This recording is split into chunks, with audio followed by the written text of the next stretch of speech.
Eu tenho uma boa aqui também, cara. Hum? Uma data que tem quase a minha idade aqui. Na verdade, um ano mais velho que eu.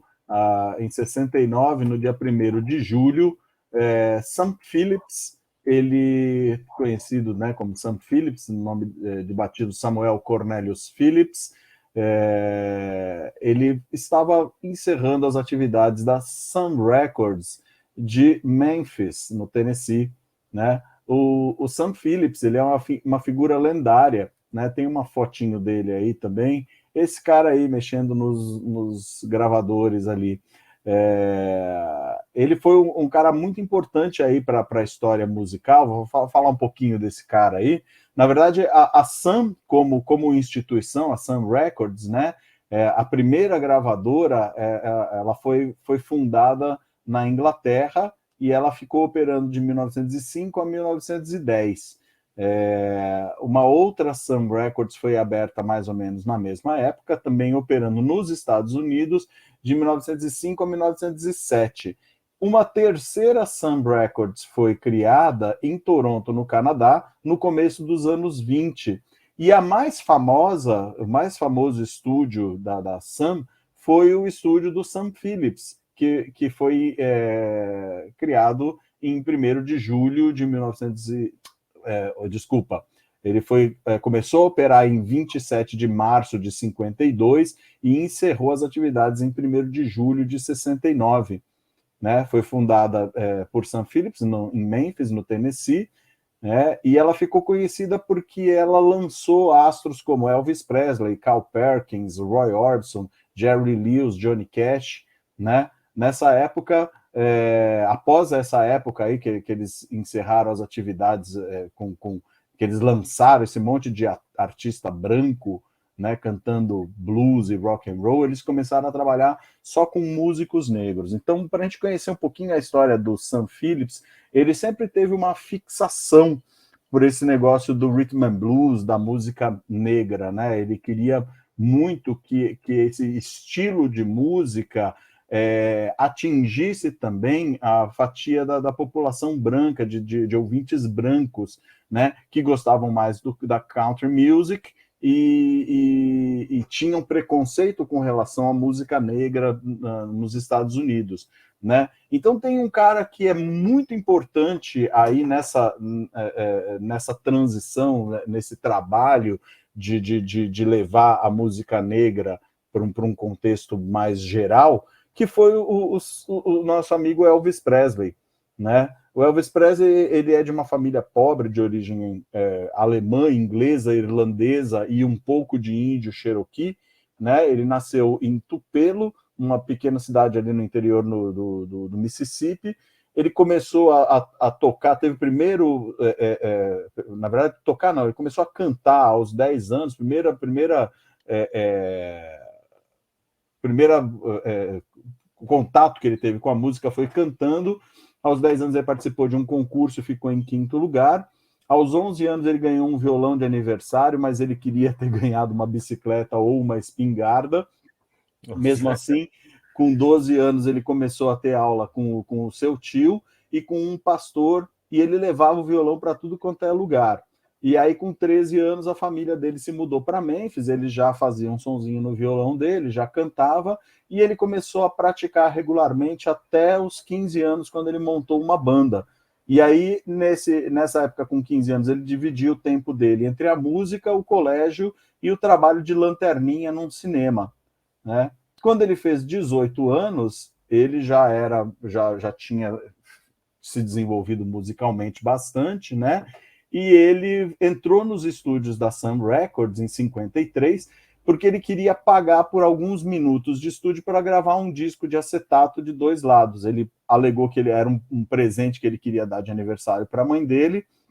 E aí, quando a recepcionista perguntou que tipo de cantor ele era, ele falou: eu canto todos os tipos de música. E quando ela insistiu, mas você se parece com quem? Ele falou: eu não me pareço com ninguém, né? E aí, depois da gravação, o proprietário Sam Phillips, ele pediu para anotar o nome do Elvis, porque ele achou que ali tinha alguma coisa interessante. Chamou o Elvis para fazer a gravação de um segundo disco em 54, mas deu água, nada aconteceu nesse disco.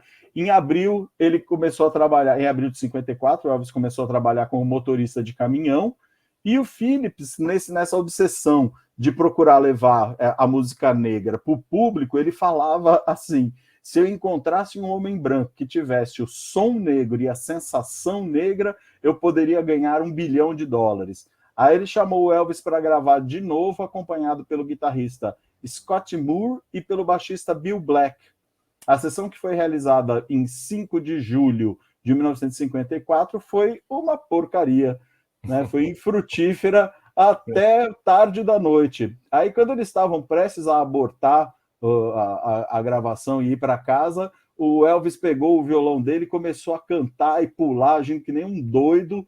O Bill Black pegou o baixo dele, começou a agir que nem um maluco e cantar junto com ele, o resto da banda acompanhou, e o Sam Phillips, ele estava lá na técnica, ele enfiou a cabeça para fora da janelinha ali e falou assim: cara, o que vocês estão fazendo? Aí a banda respondeu: nós também não sabemos. Aí o Sam falou: bom, então tente encontrar um lugar para vocês começarem e façam tudo de novo, porque era esse o som que eu estava procurando.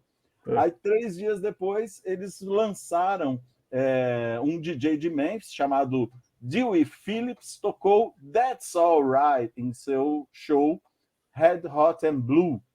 Né? Foi a primeira música do Elvis que tocou na rádio. Ela tocou por 2 horas seguidas essa música, e alguns ouvintes começaram a telefonar ansiosos para descobrir quem que era esse cantor. E entrevistado no ar pelo Phillips, pelo Dewey Phillips, ele perguntou para o Elvis que escola que ele frequentou, olha só, para esclarecer para os ouvintes qual era a cor da pele do cara.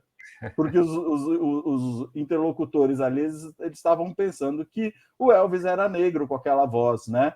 Aí, durante os próximos dias, o Elvis gravou Blue Moon of Kentucky, de Bill Monroe, e eles lançaram o primeiro single que eles prensaram. De um lado tinha That's Alright, no lado A, e do lado B tinha Blue Moon of Kentucky, que foi o pioneiro do rockabilly, que é essa mistura ali de blues com country, né? Esse daí foi o single precursor desse estilo de música rockabilly, que ficou muito difundido depois, né? Esse time aí do Elvis, só para complementar a história aqui, ele, em 1955 ele se juntou com o baterista DJ Fontana, que ele se juntou no time e formou o clássico quarteto Jordanieres, né? E eles venderam um contrato, eles assinaram um contrato com a RCA Victor, que adquiriu os direitos da divulgação do trabalho deles, e quem começou a gerenciar o trabalho do Elvis foi um cara chamado Coronel Tom Parker, que empresariou o Elvis por mais de 2 décadas. Né? O primeiro single na RCA foi Heartbreak Hotel, né? E esse Tom Parker é outro cara que também é reverenciado aí nesses dias, porque ele fez aniversário também. Aonde que está aqui o nosso Tom Parker? Eu anotei em algum lugar aqui, agora perdi o aniversário dele. Mas ele já é falecido, não? Ele é de 1910, ele teria 112 anos agora. Tá. Mas o aniversário foi por esses dias, então. Na verdade, ele é de 1909, 26 de 6 de 1909, o Tom Parker. Ele, na verdade, ele é um holandês, de nome Andreas Cornelius van Keuken, não sei pronunciar. Ele morreu em Las Vegas em 21 de janeiro de 97 aos 87 anos. Né? Foi empresário do Elvis de 55 a 77. Antes de trabalhar na música, o Tom Parker ele era circense, ele andava com uma trupe em um trem para cima e para baixo. Não se sabe ao certo o que ele fazia no circo, se ele era dono do circo, se ele era empresário, se ele era se ele tinha um show no circo. Sei que ele conseguiu ser bem sucedido ali, arrecadou bastante dinheiro e conseguiu ser o empresário do Elvis por muito tempo. Né? Então, essa história bastante interessante aí da presença da Sun Records aí no mercado e da importância que a Sun Records teve nesse negócio da transformação da música negra para uma coisa popular, lançando, tendo a audácia de fazer isso numa América tão preconceituosa e trazer um cara também é visionário, é preconceituoso, mas é visionário. Você falar, eu quero um cara branco que tenha a voz de um preto, que tenha a alma de um preto para levar esse som para frente. Mas, de certa forma, vale o esforço porque você integra, né? De uma forma ou de outra, você leva a mensagem. Tá? Então, os fins justificam os meios e o trabalho... Acaba melhorando essa integração, como você falou, né? Tirar alguns preconceitos, né? Exatamente. Os mundos, né? Não tem essa de ter cor, né? Voz ter cor, nada disso, né? Exatamente. Então, essa é a importância do Sam Phillips, do Elvis Presley e da Sun Records. E cerejinha do bolo aqui para finalizar, em 28/6/2016, há 6 anos atrás, morreu o Scott Moore, que era o guitarrista de longa data, aí, o primeiro guitarrista da banda do Elvis Presley, nos deixou aí há 6 anos atrás. Ele, né? Muito bom. Essa é a história. Então, mas casou bem direitinho com essa história aqui. Por quê? Bom, e o que aconteceu foi que estreou o filme Elvis nos Estados Unidos dia 24 de junho, agora desse ano, né? Tá fazendo uma semana que estreou o filme Elvis nos Estados Unidos, e nesse final de semana de estreia ele faturou 30,5 milhões de dólares, empatando com Top Gun Maverick. Caramba! E ele vai estrear no Brasil 14 de julho, daqui a 2 semanas, basicamente, né? Esse filme conta com Austin Butler, no papel de Elvis, e Tom Hanks fazendo Tom Parker. Olha só, você comentou sobre Tom Parker, né, que ele fez aniversário esses dias, é o Tom Hanks que faz o papel de Tom Parker, o seu agente, né? A direção é de Baz Luhrmann, o mesmo que dirigiu o Grande Gatsby e Moulin Rouge. E a trilha sonora traz, obviamente, várias músicas originais do Elvis, mas também tem algumas interpretações de Eminem, CeeLo Green, Stevie Nicks e Chris Isaak e da banda Maneskin. E além disso, um dueto de Jack White, do White Stripes, com Elvis, uma música que junta os dois aí de uma certa maneira. Legal. Então, vamos aguardar esse lançamento desse filme, né, em mais 2 semanas. E o Tom Hanks, eu não botei, acho que eu não botei foto do Tom Parker aí, né? Não. Então, o Tom Hanks, não sei se você viu aquele filme Assassino de Velhinhas. Não. Cara, tem um filme muito bom do Tom Hanks, Assassino de Velhinhas. Acho que é esse o nome em português. E ele tá... Acho que é por isso que chamaram ele para fazer o Tom Parker. O figurino dele nesse filme é igual a carinha do Tom Parker. Aquele negócio que parece meio KFC, assim, aquela barbinha branquinha, assim, o cavanhaque com aquele bigodão branco. É a cara do Tom Parker.